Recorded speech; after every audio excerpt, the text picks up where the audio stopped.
धेरै गुलियो खानुहुन्न अनि के गर्नु छ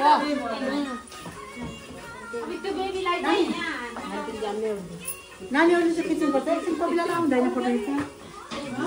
कपिला कति जानु हजुर आउँछ फोटो खिच्न नानी जान्नलाई नानीहरु जान्नलाई के भन्नु अघि बर्खामा छोरी खाना हैन सबैले फोटो खिचेपछि जान्छ फोटो भयो पछि खान्छ होइन यहाँ खाएर नानी हो तिम्रो खाएर त जान्छ फोटो खिच्न अहिले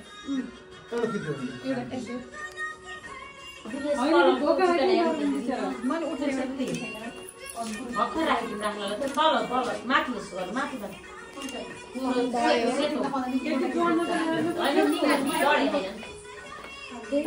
जस्तो देखिने कि बाहिर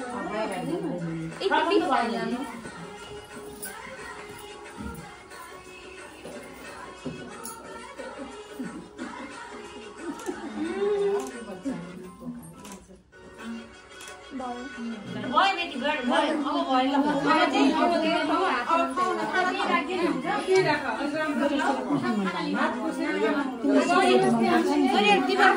भयो